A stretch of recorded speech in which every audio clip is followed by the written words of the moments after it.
This episode is brought to you by Bombas. Stay tuned for more information later in the show.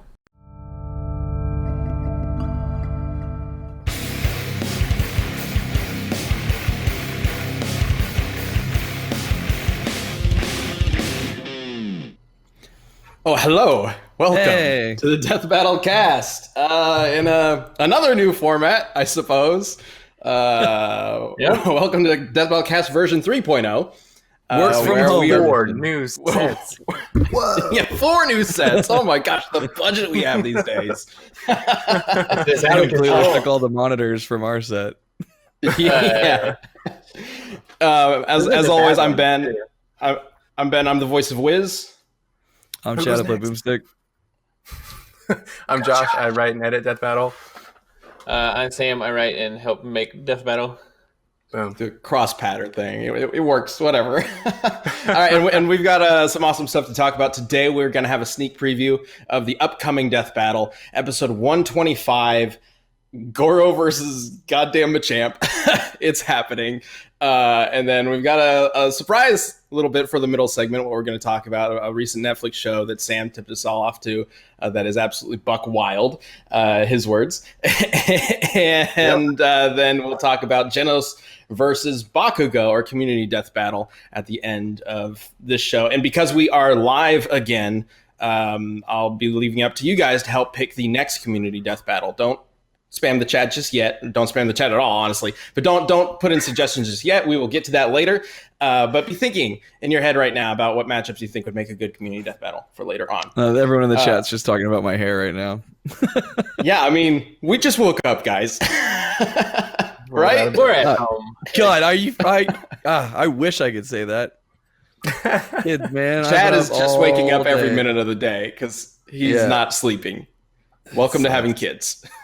Yeah, and I needed a haircut before all this thing happened, and I'm not getting one now, and so I don't know. We'll see. I'm just letting it go wild for while we're in this thing, so we'll see what happens in the future. But yeah. Oh my god, if we're out for like a month, are you gonna have crazy caveman hair by the end of it? Just like, I guess. Or the old hair? Are you gonna go back to the old hair? No, I'm not gonna do the old hair. Like half a decade ago? You're about to get back to that length. I mean, you're about close. right there. So. It just depends. I think the longest it was down to my shoulders, but wow, whatever. You guys, if you haven't seen some of the old Screw Attack videos back in the day, look up Chad's Screw Attack. I'm sure some images will come. There's a lot of There's a lot. It's pretty good. It's pretty good. All right. Well, let's go ahead and get straight to it then. The sneak preview for Goro versus Machamp. Let's go ahead and check that out because it's so awesome. And that was the end of it. That was it. Yeah, there we go. There we go. Flip it around.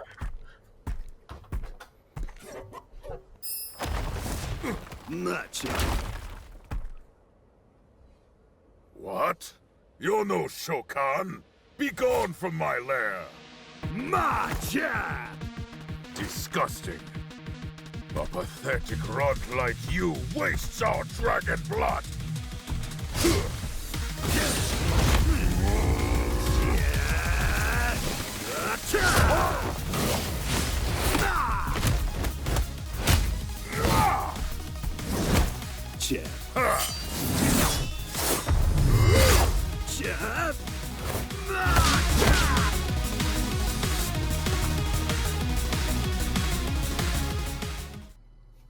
Fuck So yeah. Dude, the music for this thing, it's track. It's so dope. It gets better and better as it goes on, getting some of the mix from the Mortal Kombat and Pokemon themes mixed in. Aaron did a kick-ass job with it. And yes, we did get a voice actor to just do a bunch of Machamp lines. Thanks Marissa of Sound Cadence. That's Lucas Schuneman as Goro. He was a Joker way back in the day. And Machamp is played by Keston Howard, who I believe was on Captain Falcon versus Johnny Cage. Yeah, so Keston just literally went into the booth and said Machamp like 50 different times, more than that.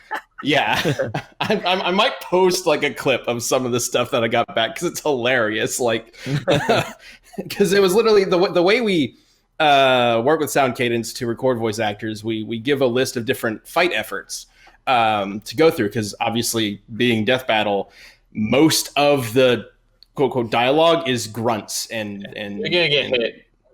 Yeah, things like that. So essentially, what Keston did was go through the entire efforts list and try to do each one, but also saying Machamp at the same time. So that includes punching, that includes, jumping, but that also includes laughing and things like that. So he has a great one that's just like, Machamp. Like that kind of thing. Yeah.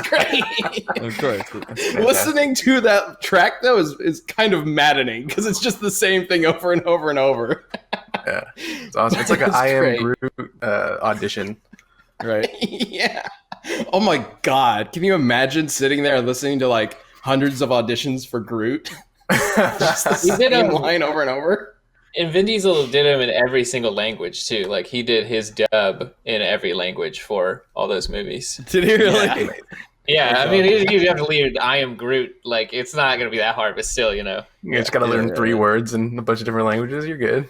Yes, I Groot.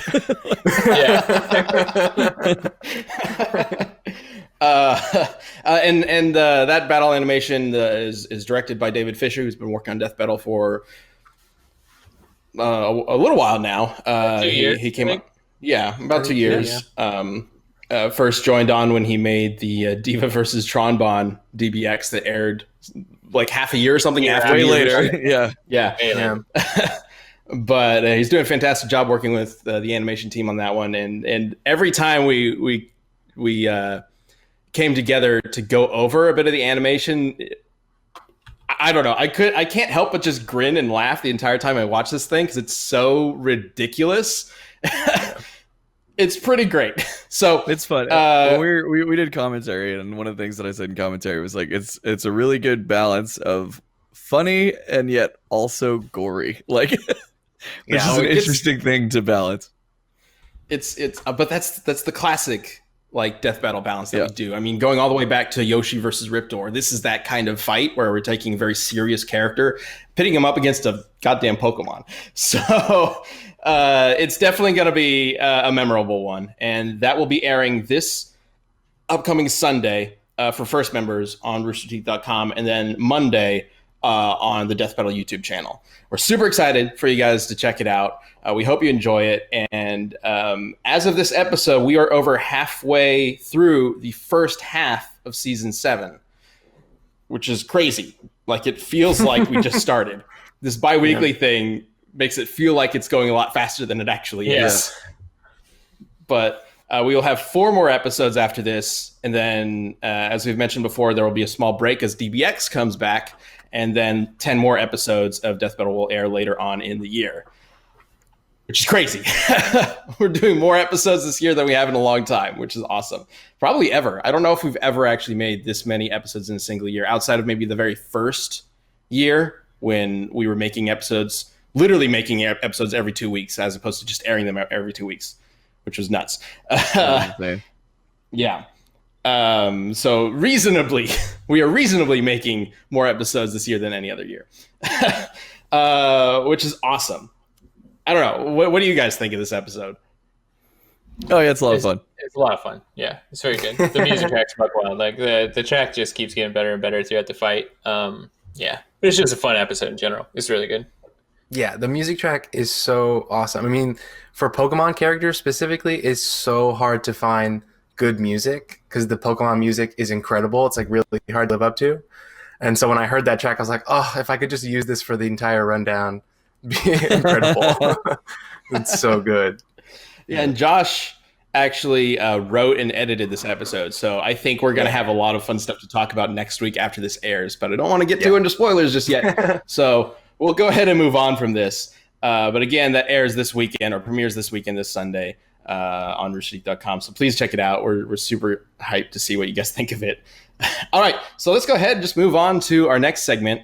What's going on? But before we move on with the show, let's take 1 second so I can tell you about Bombas. Bombas makes the most comfortable socks in the history of feet. They've literally rethought every little detail about the sock, and turns out it was a good thing. These guys, like, I mean, like, let's be honest, I'm at my house here because it's quarantine time and I haven't put on shoes in like weeks, but there's one thing that's been keeping my bad toesies nice and cozy, and that's some Bombas socks. They're just excellent, and they're not just like cozy and just comfortable and great in general. The best thing about Bombas socks is probably the fact that for every pair of socks you buy, Bombas donates a pair to a customer in need, or I shouldn't say customer, just a person in need. And through the generosity of like all the Bombas customers and everybody that's bought socks to them before, they've been able to donate 34 million pairs of socks and countings through their nationwide network of 3,000 plus giving partners. I mean, that's huge. Just, like, it might seem like a small thing, but socks, when you need them, are very, very important. It's something you use every day, and if you didn't have them, like, just think how much that would suck. So, shout out to Bombas for helping so many people get some good socks. And that impact is more powerful than ever to those experiencing homelessness, and, which, if you've ever been to Austin, Texas, it's a real big issue to anyone who lives here. So, shout out to Bombas for that. Give a pair when you buy your first pair and get 20% off your first purchase at bombas.com/cast. That's BOMBAS.com/cast for 20% off your first purchase. Bombas.com/cast. So go there, get some socks, and help somebody who needs some socks. On with the show. What is going on? What's happening? Well, a whole lot of stuff inside the house, that's for damn sure. Yeah. TV watching, that kind of shit. I don't know if you can see my so we've all been probably binging some shows since we've been home this whole time, right? Yeah. Oh, yeah. Little Sam, I've been playing a lot of WoW. Of course you have. Of course you have. Are you playing WoW right now, Chad? I'm not. Okay. Last week, we totally found out that he was during the recording. Definitely was. This week, not. That's awesome. But earlier this week, Sam, you kind of tipped us off to a certain show that you thought we should all be watching. Yeah, the motherfucking Tiger King. One of the most buck wild shows I've seen in ages. Like, absolutely insane. So y'all started watching it, right? Yeah, I started finished watching it watching last night. So for those of you watching right now who haven't seen this show, Sam, do you want to give a brief little overview of what it is?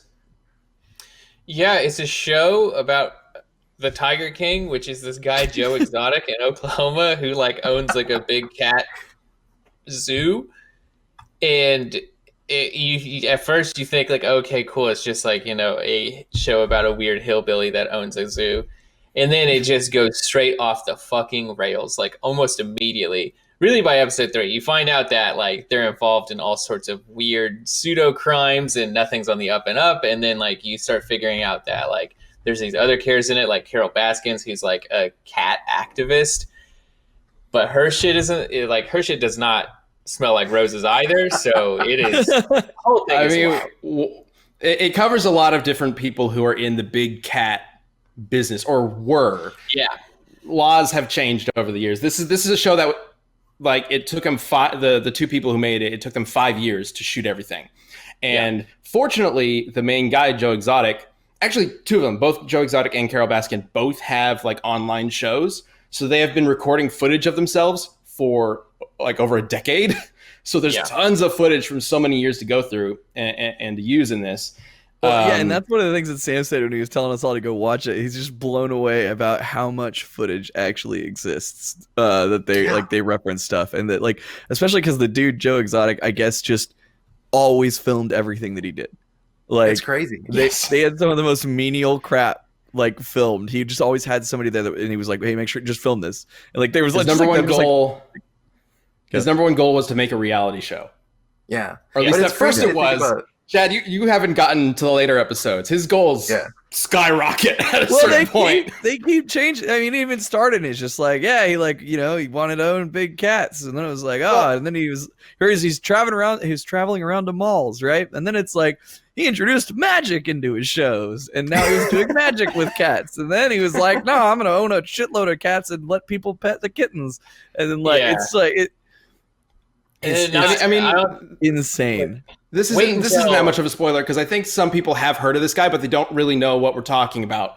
You have heard of him, even if you have no idea what the cat stuff is like, because he ran for president. I mean, you get to that part in the show, and then he runs for because that's how much footage they have. Like everything, the first 3 episodes is like from like 2015, and then 2016 comes around, and he runs for president. And then in 2018, he runs for governor of Oklahoma, and he gets like 3rd place in his white. It just keeps getting more wild, and like the way it's happening, it's crazy. Man. And then my god, it's not just him. There are multiple big cat people involved, and one of them is literally a drug lord. So that's how far this goes. Like his family, smuggle cocaine in snakes. It's crazy, which is nuts. Which I've heard about before, but like. Seeing footage of it actually in action is weird. So what's interesting about that dude is, like, I told April, I was like, I've never seen someone talk about doing illegal shit so casually. Like, because this guy already got arrested and done his time. So he's just like, I mean, just like straight out the gate, he just was talking about all this like very highly illegal shit. Yeah, just like, he's like, I didn't cut the federal agent's head off. I mean, I was there, so what's the difference? It's already happened, but still, and you're just like, what, guy? Hold on. Like, like, and he was like, yeah, we used a circular saw, just cut his head off. Like, and I was like, what the fuck? Like, that sounds so dangerous. I mean, it probably helps his case that I think it was his father who did all the, like, who ran the whole thing. And he never appears in an interview. So he probably got off a lot easier being just the son who was falling around. But that's one of the things that makes this so interesting. Is like the person that this series is focused on is already this crazy, out there, wild, eccentric personality. And you would think going into it that you're like, I mean, obviously that's why this show exists. It's this guy. It's around his personality, and that's what they're going for. And yet there are so many other characters that are still. You're like, God. What? And Chad, you're only a couple episodes in. You haven't even met everyone yet.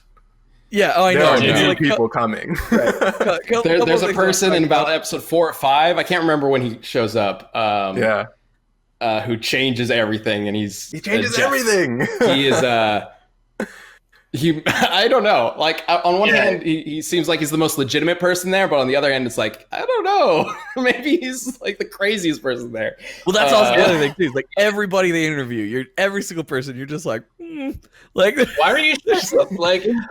Okay, on that, it was so funny because for some reason I didn't click into my brain, but I think that's because I'm already just like was baffled by all this wild shit. So when they show up, when this other guy comes to chime in about his time with Joe Exotic, he's sitting in his living room, but he's completely shirtless, covered in tattoos. Yeah, I think he only has about like 5 teeth. But, 3, man. 3 teeth. 3 on the top. I assume there were more back there. Yeah. John? Or whatever. The guy with like 1 tooth in the front of his mouth? Yeah. Serious meth problems. April reached over, put her hand on mine in bed, and then so I turned and look at her, and she looks at me and she goes, he chose to be represented that way. I was like, I didn't even think about that. Yeah, of course. He's in his living room. They went to go interview him, and he was like, should I put on something nice? Nah, fuck it. Like, I'll just do this interview for this TV show shirtless. There's a guy later that does that, too. It's just... like not to spoil too much, but his husbands get progressively crazier. Like, it is wild. Yeah. Well, okay, and speaking of that, so that's already a thing, right? But then and his mentor is this dude named Doc or whatever. I can't remember his name. Doc Antle.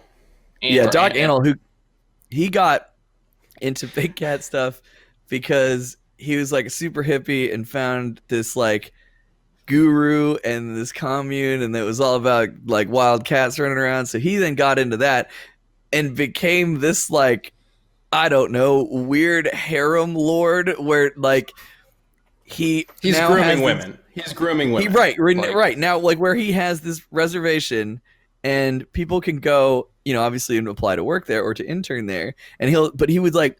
He's just like straight up is like no problem being like, yeah, like all of my wives, I like, had them, they wanted to come out and work, originally. And then I got them when they were young or something like really fucked up. He's like, yeah, my apprentices. Who came when I got 17. when they were like 17. And then, now they've been with me for a while, blah, blah, blah. And like, he like, it's just insane to me. Like the turns this show takes and all these people come in and just how like, just conversationally they're admitting to some really weird and fucked up shit.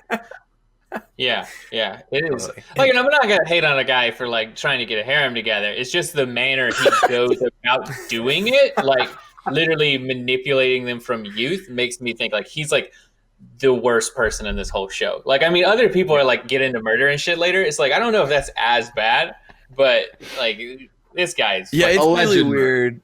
It's alleged really murder weird. later. The way he talks about it, he's just like for him, there's nothing wrong with like recruiting 17-year-old women and grooming them into his crazy harem. They have really big houses now, so like, I mean, they have big houses, but talking about the working conditions are horrible. Yeah, they work like 13-hour days. And they don't get paid anything and shit. Like, it's I think wild. they were paid like $100 a week, is what they say at some point. That was Joe's zoo. Oh, gotcha. They paid $100 a week. No, I don't believe the lady. Yeah, the lady from that like left Doc Antles talks about how they were paid like it's $150 a week for working like I thought it was less than 80 hours. Yeah. Oh my gosh. Yeah, none of these people are paid a whole lot. Their meals come from expired meat off of a Walmart truck. That's supposed to be like that's how they feed the lions and tigers and stuff, but they get like first pick of the expired meat. That's what they eat. Fuck? Yeah. I mean, and I'm only a couple episodes in. Like, there's a part with Travis that I'm not going to try and spoil, but I think everybody knows what I'm talking about. Yeah. That is literally like when you see that other dude's face when Travis does what he does in this episode, like I was like I had the same face. Like I was just like, oh my god, yeah, man. Like the fact that shit even happens is just it's so crazy. Fucking crazy. Yeah, it's super messed up. Yeah, like by the end of it. The most fucked up lives. And sadly, there's some people on the Joe Exotic farm by the end of it. You're like, that person's like, they're a good person. They just want to like help big cats and like hang out with them. Yeah. Like, the long-haired dude? Yeah, long-haired dude. I think long-haired dude that guy's my favorite because like when you first talk to him, you're like, wow, you seem like you're pretty crazy. And then you just like, you hear all this other shit and sometimes they'll cut back to him and he'll just have like some whiner who's like, yeah, man, that shit was fucking crazy. Or something like that. There's a moment where it cuts to him and he's like, yeah, Joe's doing some wild shit and like, I don't want to be too, I don't remember what he says specifically, but he's like, I don't want to humble brag or anything, but like, thank God I was there, is what he said. And I believe him.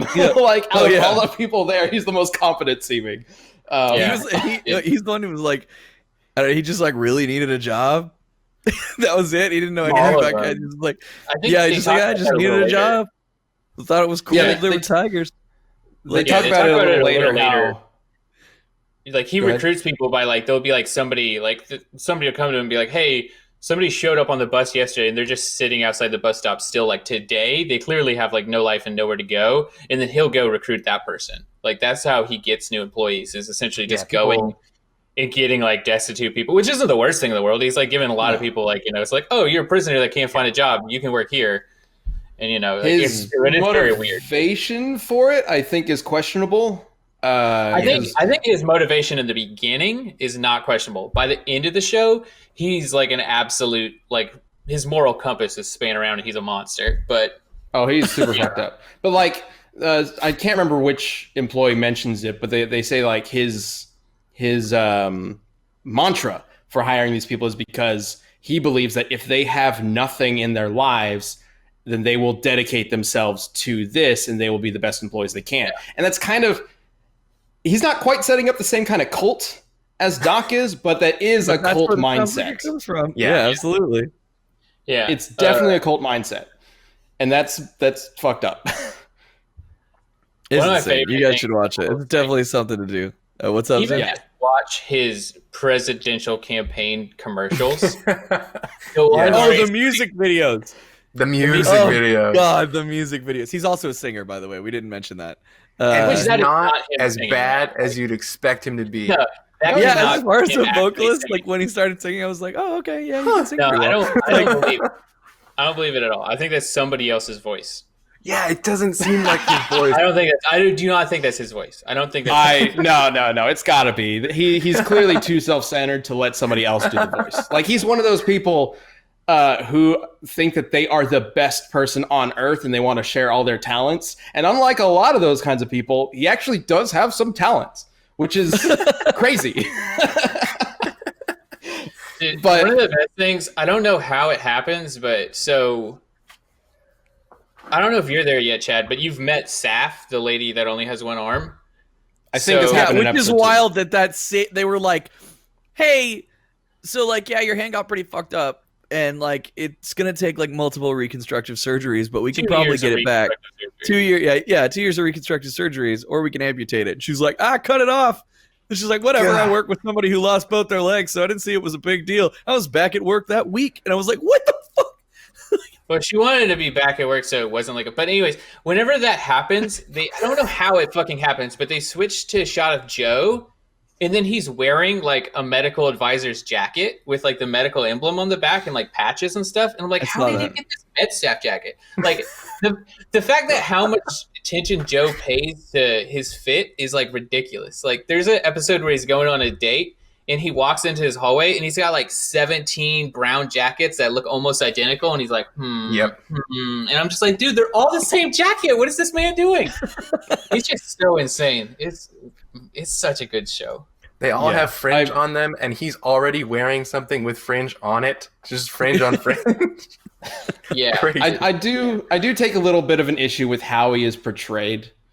I think this series relies a little too much on shock value, especially in episode 3. Like episode 3, I don't want to get too far into it because Chad hasn't watched it yet, but essentially without any evidence whatsoever, this episode tries to convince you that a person committed murder. I wouldn't Like- say it's without any evidence. Like, There's no is- evidence. It's just hearsay. It's just people saying things. Yeah, it I think is that's just the point, hearsay. though. Like, those people believe it that strongly, and they're trying to show Sure. you, like, that's how strongly they believe this without any evidence. Absolutely, Yeah, well, and that's well, fine. okay. But they don't. They focus so much on that particular part of the story, and they have like one person talk in defense of the person who supposedly committed the murder, and even that defense is kind of wishy-washy. So it's a really one-sided argument, is what I'm saying. And by the end of the Yeah. episode, it's very easy to just say like, "Oh yeah, they totally did it," even though in actuality you have not been presented with any evidence. No, you've not been provided with any evidence, but the way they do it, because it's like the person that was murdered, they're like, oh, this person murdered this person. And then you're like, I don't know, there's no evidence. And then like Joe is like, yeah, fed him to a tiger, of course. And then you're like, yeah, whatever, Joe Exotic's crazy. And then they go to the murdered person's like lawyer, best friend, workers, and family, and they're all like, yeah, they murdered him. Totally murdered. And you're like, oh shit, what? I thought it was Joe's crazy conspiracy theory. But like, she's just like, no, they murdered. They murdered him. It's like, what? Yeah, Fuck, but man. again, those people were very close to the No. person who was murdered. So yeah, of course they would say that. Yeah, Yeah, and then that's what I'm getting at.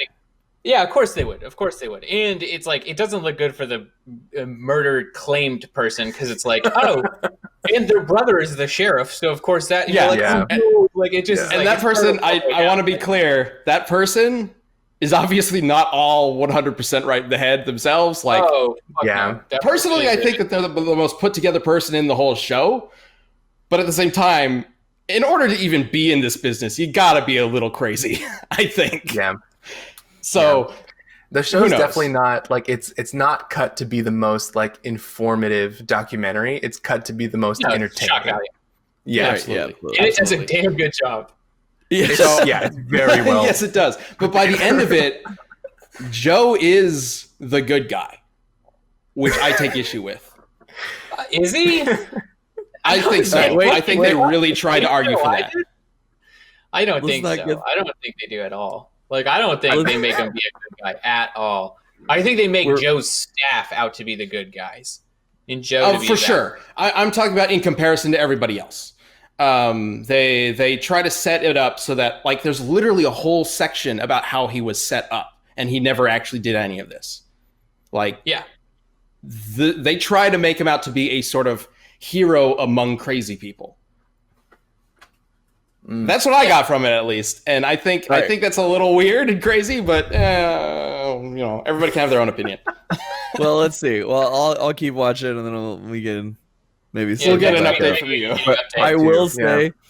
I will say, man, a couple of times, like when it was like the cats, like, and if they're either being mistreated or like when they showed them getting fed and like they were all like freaking out, like because there was actual food, like, and I was like, well, they're excited. She's like, tigers don't act like that. They must be She like a couple times she like looked over. She's like, I don't know if I can watch this show. And she felt so sad for all the cats. Yeah. And which made me think of the time. Sam, were you there when I had her watch The Protector? Yeah, I with the think you elephant? were. Yeah, you remember? Dude, When they throw it? So- yeah. dude, oh my God. So Sam and I are big fans of Tony Jaa. We found Ong Bak and we're like, this is fucking amazing, right? And so then, we found out about The Protector. So we watched The Protector and we're like, that movie fucking claps. So I was like, hey, babe, like, you remember when we watched Ong Bak? She's like, yeah. And I was like, hey, there's another Tony Jaa movie you should watch called The Protector. I think you'd like it. She was like, oh, okay, great. And I just totally spaced on this part where then they go, like, first they walk into the, like, exotic animal restaurant where, like, all the exotic animals are being served to people for food. And she didn't like that. And then there's the part where the two wrestlers throw a baby elephant through a window. Yeah. And she turns and looks at me with, like, tears welling in her eyes. And she goes, why did you think I would like this? Yep. I was just like, yeah, I didn't think about that. I didn't think about that part. Yo, but when they throw that elephant, like, knowing it's a prop elephant and everything, it's funny as fuck. Like, it is really, like, they're just like these wrestlers, they're just like, Okay. elephant. Like, so I'm seeing funny. a lot of people in the chat say that they didn't get here or they got here a little late and didn't see the preview. So I was thinking we might just show the sneak peek one more time before we move into the next segment. You guys cool with that?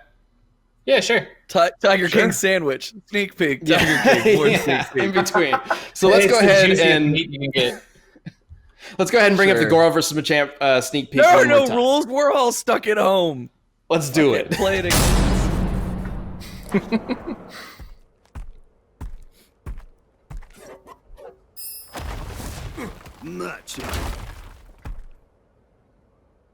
What?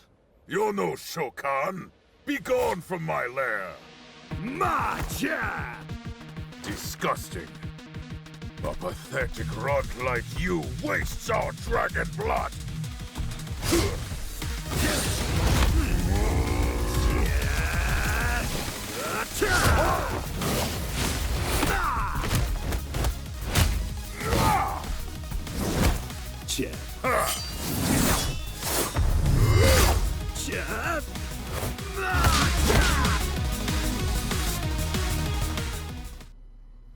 There we go. Thanks, guys, made for the chat sticking very sticking happy. through that Tiger King stuff. All right, so let's go ahead and move on to the community death battle.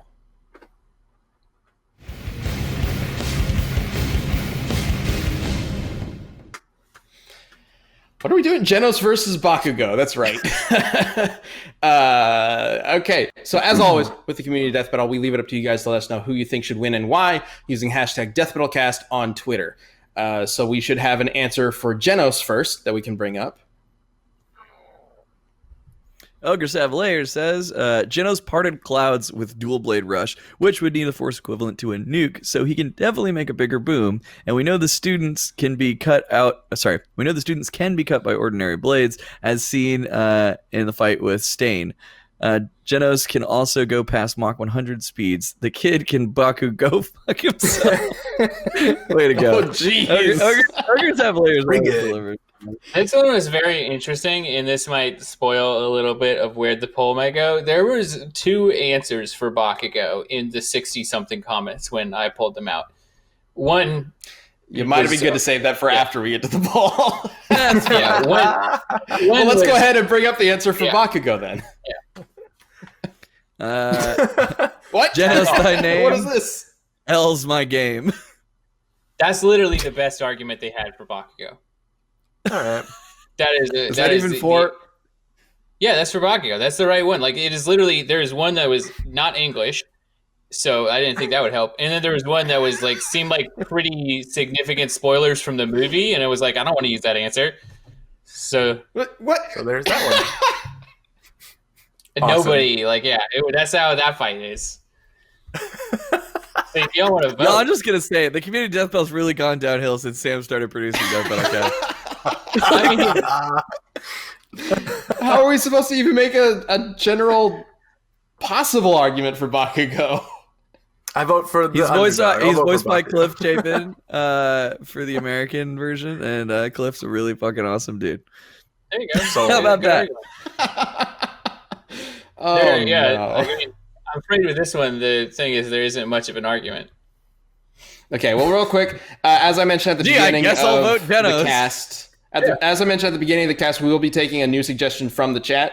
So go ahead and let us know who you think should be in the next community death battle in the chat. Please do not spam. If you spam it's already- an idea, I will not take it. Yeah, it's already filling up, but that's why I wanted to clarify. Please don't spam. Anyway, so is there any possible argument for Bakugo then? I mean, there's not. arguments. There's like, hey, look, he's like, the best thing is he does a thing in the movie that if you go to the versus forums and everything, they all call it island level. And that's like his biggest feat is this thing from the movie that I don't necessarily want to talk about for people who haven't seen the movie because I know it's rather new. But yeah, that's Okay. where we get pretty much. Great, Genos it is. Yarp. Well, I do think Genos is going to have the speed advantage for sure, and if we just kind of say that he's got the power of a nuke, I would be very surprised if Bakugo could reach those levels. Yeah, at least right now. Who knows? I think Yeah, MHA's been going for a while, so Yeah, it's almost certainly. That thing seems one like of the reasons why the first My Hero character we brought into Death Battle is All Might is because we know that these characters. We talked a little bit about this, I think, 1 or 2 weeks ago. The My Hero kids are definitely characters that are building up in power, and so bringing them into a death battle right now might. I don't know. It depends on the character. Some characters are probably in a pretty good position right now to bring into the death battle, but others, like maybe Deku, for example, he's still like developing quirks and things like that. So might want to wait a little bit if we can. I don't know. It's always a little up in the air how we want to balance that, but hot Bakugo take. might be one of those. They're at like sorry, Dragon Ball right now. Like they need the Z to come in, and then they'll be really cool. I saw a fun suggestion, but I don't know if because I think it let's keep fine. Finish that- your thing, and then I'll tell you. keep that on the tip of your tongue. Let's go ahead and bring up the poll because, as always, it's up to you guys to vote. Well, guess what? Genos Nice. wins with 69%. Nice. What? Never would have seen that coming. Oh man, what an upset. Way to build up the drama, Sam. You kept us on our problem, toes the Doug. whole time. No problem. professional entertainment right here. I don't know. I mean, I'm not gonna what's the word? Deceive about it. That's just the way she go. It's that was the reality. Sure. All right, Chad. What was the idea? Well, I saw a suggestion that I want to bounce off you guys, but I have a feeling I think it'll be too one-sided. But I like the matchup, and that was Peter Parker Spider-Man versus Ladybug from Marvelous. Do you know who that is? Yes. You're not. It's a children's show. Yes. Actually, I that sure was loved one it. of that's one of the suggestions that I had written down before. When we weren't potentially doing this live, that was going to be one of the ones that I was like, let's go ahead and do this one because I think that could be interesting. Spider sense is Ladybug. fucking broken though. So Spider Sense is broken, but Ladybug has a specific context-sensitive ability she can use every day. I know, And that it's context-sensitive ridiculous. thing can just answer any problem. But I believe she can only do it once. I believe. I don't know. I've only seen a little bit of the show, so there might be more to there it. was an episode where she had to go back and she had to travel through time because she was fighting a time traveler, and then at one point there were two of her, and then then the other one got to use it. I don't know. It was wild. We could also do Cat Noir versus Catwoman. Cat Noir is basically her tuxedo mask. He's a dude who wears a cat suit. Yeah.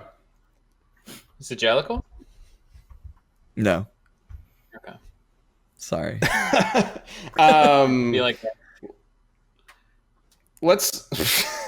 Subori in the chat says, "Big oof, Ladybug is like planet level. Planet level. She can blow up a planet, can't she? I don't know about that. But okay.